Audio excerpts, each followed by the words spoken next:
Olá, irmãos, muito boa tarde. Antes de mais, quero-vos enviar um grande beijinho, dizer que tenho saudades da nossa comunhão, estarmos juntos, mas existem outras formas de irmos marcando presença na vida uns dos outros e eu resolvi marcá-la com esta minha reflexão também. Lucas 15, comecei já com a primeira parte, que foi até ao versículo 10, e agora gostava de falar-vos de uma segunda parte, que é o versículo, a partir do versículo 11 até ao versículo 24, e é a parábola do filho pródigo. Eu penso que já todos nós refletimos um bocadinho sobre o que é isto de ser um filho pródigo. O que é ser pródigo? E pródigo diz a definição que é aquele que gasta desmedidamente, que é esbanjador, que compromete as suas possibilidades económicas com os seus gastos excessivos. Portanto, esta é a característica deste filho. Este filho de que Jesus fala. Então vamos começar com o versículo 11, que nos diz que Jesus estava a dizer: um certo homem tinha 2 filhos. E o mais moço deles disse ao pai: Pai, dá-me a parte da fazenda que me pertence. E ele repartiu por eles a fazenda. Ora bem, este pai tinha 2 filhos e o mais novo resolveu que queria a sua parte da fazenda. Ambos os filhos estavam na casa do pai. Ambos os filhos usufruíam das coisas do pai. Porque as do pai eram deles, eles podiam usufruir. Mas este filho queria ter aquele sentimento de possessão, de isto é meu. E nós, seres humanos, temos muito esta ganância de querermos, de desejarmos que seja algo nosso. E foi isto que o impeliu. Ele não pediu ao pai. Ele disse, pai, dá-me. Isto é quase uma ordem, não é? Este filho, ele exigiu ao pai que lhe desse a parte dele na herança. E o pai, até está itálico aqui, a parte da fazenda que me pertence. Na minha Bíblia está a itálico me, porque é a pretensão sua, não é? É uma possessão sua, algo que ele queria sentir como seu.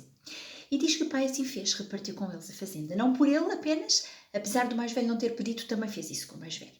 Versículo 13. Poucos dias depois, o filho mais novo, ajuntando tudo, partiu para uma terra longínqua e ali desperdiçou a sua fazenda, vivendo dissolutamente. Então temos 2 filhos. Ambos recebem a sua parte. O mais velho fica junto do pai, continua a ser o que sempre foi, a manter a proximidade ao pai, o cuidado do pai, das coisas do pai. Mas este não. Este desejava a independência. Na verdade era isto que ele desejava. Ele desejava a independência. E este é o grande pecado do homem. É querer a sua independência total de Deus. Então o que é que ele fez? Ele foi para uma terra longínqua. Ele ficou longe do pai. Ele deixou de ter a proximidade que tinha com o pai. Quase que quebrou a relação com o pai, não é? E ele foi para longe. E diz que lá longe, nessa terra longínqua, ele desperdiçou a sua fazenda. E desperdiçar é gastar sem proveito, é esbanjar. E foi isto que ele fez. Ele não lhe interessou onde gastava. Ele gastava como ele queria, onde ele tinha prazer. E diz então que viveu dissolutamente, que é mais uma forma de nos explicar que ele o fez de forma irresponsável, de modo libertino. Ele pegou naquele valor e ele utilizou de uma forma libertina. Ele não se sentou a fazer um orçamento, a gerir o seu orçamento, a ter um objetivo para o qual utilizar o dinheiro. Não foi nada disso que ele fez. Ele simplesmente esbanjou tudo. E, aliás, esta palavra dissolutamente pode até significar devassidão ou corrupção. Portanto, foi assim a forma que ele usou o dinheiro. E diz o versículo 14 que, havendo gastado tudo, houve naquela terra uma grande fome e começou a padecer necessidades.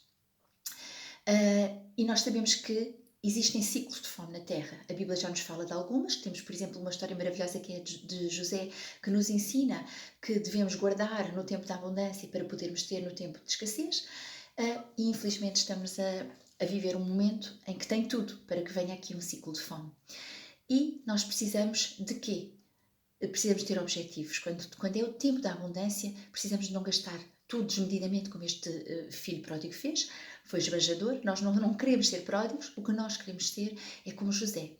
E então, o que é que ele deveria ter feito? Ele deveria ter tratado as suas finanças da mesma maneira que nós tratamos um barco quando estamos dentro dele, não é? O barco leva-nos para um objetivo, para um lugar, não é? Há algo que nós usamos para chegar a algum lado. As nossas finanças também. Só que se nós não remarmos nesse barco, não tomarmos as rédeas, não levarmos para onde desejamos, não fizermos o nosso percurso até o objetivo que propomos, o que acontece é que o barco vai andar à deriva, vai andar para onde a maré o levar. E ele foi o que aconteceu. Os nossos atos têm consequências. Esta é a primeira lição a tirar. E, portanto, os atos deste filho tiveram consequências. Mas diz o versículo 15 que foi e chegou-se a um dos cidadãos daquela terra, o qual o mandou para os seus campos apacentar porcos. Este rapaz procurou uma solução.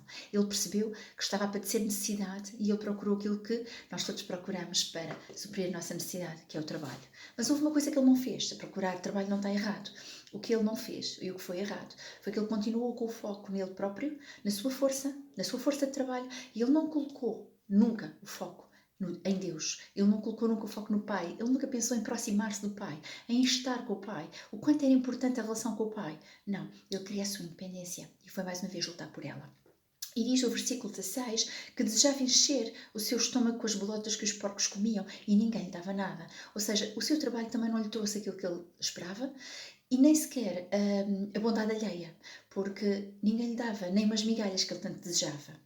Versículo 17, tornando em si, disse: quantos jornaleiros do meu pai têm abundância de pão e eu aqui padeço de fome? Ele entendeu que aqueles que trabalhavam para o pai, esses próprios que não eram sequer filhos, eles tinham abundância, porque o pai cuidava deles, mesmo não sendo filhos. No entanto, ele, como filho, ao se separar do pai, ficou completamente exposto à fome. E então ele pensou, e diz o versículo 18 o que é que ele pensou: levantar-me-ei, ou seja, vou agir, irei ter com meu pai e dir-lhe-ei: pai, pequei contra o céu e perante ti. Portanto, ele primeiro percebe: eu errei, agora tenho que agir. Primeiro arrependo-me, e o arrependimento tem que ser uma porta aberta para uma mudança, senão não é arrependimento. Portanto, ele sabia que tinha que mudar. Versículo 19: já não sou digno de ser chamado teu filho, faz-me como um dos teus jornaleiros. Pai, eu como filho falhei. Então agora que eu seja como um servo, mas pelo menos, olha, estou aqui contigo e dás-me de comer, ainda que a nossa relação não seja mais a mesma, achava ele. E versículo 20, levantando-se foi para seu pai, e quando ainda estava longe, viu seu pai, e moveu-se de íntima compaixão, e correndo, lançou-se-lhe ao pescoço e o beijou. É extraordinário, primeiro que tudo, a diferença entre na atitude deste filho primeiro, que exige ao pai que lhe dê, a sua fazenda, não é? Como vimos no início. E agora, ele vem com humildade. Ele primeiro conjectura na sua cabeça, ele compreende, ele reconhece o erro, ele quer corrigir. E a seguir ele age em consonância. E é com humildade que ele se chega ao pai, percebendo o quanto é indigno e o quanto é pequenino. E o quanto depende, afinal, do pai. E o pai podia ser um carrasco, podia recriminá-lo, podia mostrar-lhe o seu erro, podia dizer-lhe agora olha, desenrasca-te, não é? Mas não, o pai não fez isso, porque este pai personifica Deus e Deus move-se de íntima compaixão. Ele ama cada um de nós. Então, ele está sempre pronto para nos segurar quando nós nos arrependemos. E foi o que ele fez. Correu, lançou-se ao pescoço e o beijou. E o filho lhe disse: pai, pequei contra o céu e perante ti, e já não sou digno de ser chamado teu filho. Portanto, ele confessou o seu erro. Ele percebeu o quão errado ele estava. Mas o que é que aconteceu a seguir? Versículo 22. O pai disse aos servos: trazei depressa o melhor vestido e vestilho, e pondo-lhe um anel nas mãos e alparcas nos pés. E trazei o bezerro cevado e matai-o, e comamos e alegremo-nos. O pai ficou tão feliz com o arrependimento, tão feliz, que ele quis partilhar com todos os que estavam em algum tipo de relação com ele, mesmo os que são servos e não filhos, e ele quis alegrar-se com todos eles. Porquê? Porque percebeu que houve uma mudança de atitude neste filho. Porque percebeu que este filho nasceu de novo. Porquê é que eu digo que nasceu de novo? Porque no versículo 24 diz assim: porque este meu filho estava morto e reviveu, tinha-se perdido e foi achado. E começaram a alegrar-se.